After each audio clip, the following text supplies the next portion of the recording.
বলেন বলেন, আপনাদের ধৈর্যচ্যুতি ঘটে যাচ্ছে। আমরা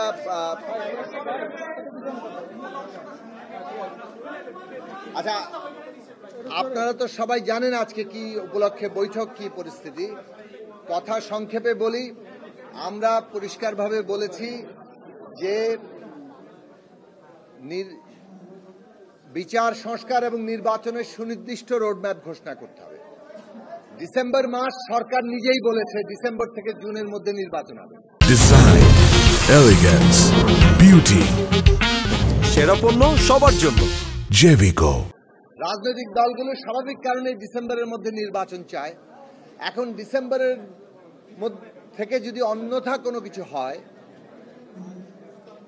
কোনো কারণে পেছায়, তাহলে সেটা সরকারকেই ব্যাখ্যা করতে হবে যে এই বাড়তি সময় তাদের কেন লাগবে। ঐকমত্য কমিশন বৈঠক শুরু করেছে দ্বিতীয় দফায় আগামীকাল থেকে। সেখানে বিভিন্ন পয়েন্ট ধরে আলোচনা হবে। আমরা সর্বোচ্চ ছাড় দিতে চাই এবং সর্বোচ্চ ছাড় দিয়ে আমরা যথাসম্ভব বেশি ঐকমত্য তৈরি করতে চাই, এবং যেগুলো ঐকমত্য হবে সেগুলো জুলাই সনদ কিংবা জাতীয় সনদ আকারে আমরা ঘোষণা করার পক্ষে। যেসব বিষয়ে দ্বিমত আলোচনার পরও থেকে যাবে সেগুলো জনগণের মধ্যে যাবে, নির্বাচনের মধ্যে যাবে। যে দলকে জনগণ বিজয়ী করবে তারাই সেগুলো বাস্তবায়ন করবে।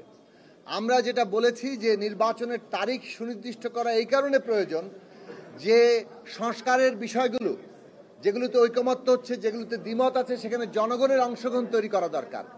নির্বাচনের জন্য যে পরিবেশ দরকার সে বিষয়ে আমাদের কথাবার্তা এবং সরকার কি পদক্ষেপ নিচ্ছে সেগুলো আমাদের জানা দরকার। এইসব গুরুত্বপূর্ণ বিষয়ে আমরা আলোচনাই তুলতে পারছি না, কেননা নির্বাচনের তারিখ নিয়েই পুরো বিষয়টা ঘোরাফেরা করছে এবং মানুষের মধ্যে অনাস্থা, অনিশ্চয়তা আছে আদৌ নির্বাচন হবে কিনা। কাজেই মাননীয় প্রধান উপদেষ্টা তিনি এই ব্যাপারে মানুষের সংশয় দূর করতে পারেন। নির্বাচনের তারিখ এবং অন্যান্য যেটা আমরা বললাম বিচার এবং সংস্কার, সেগুলো সুনির্দিষ্ট রোডম্যাপটা ঘোষণা করে। একই সাথে জুলাইয়ে যারা শহীদ তাদের রাষ্ট্রীয় মর্যাদা, সেই প্রশ্নে কি সিদ্ধান্ত তারা নিলেন এটা আমরা জানতে চেয়েছি।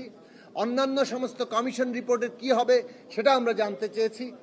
এবং সবচেয়ে বড় কথা হচ্ছে সাম্প্রতিক সময়ে রাজনৈতিক দলের সাথে সরকারের যে দূরত্ব তৈরি হয়েছে কিংবা বিভিন্ন প্রতিষ্ঠান সরকারের যে দূরত্ব তৈরি হচ্ছে, এইগুলো মানুষের মধ্যে শঙ্কা আশঙ্কার জন্ম দিচ্ছে।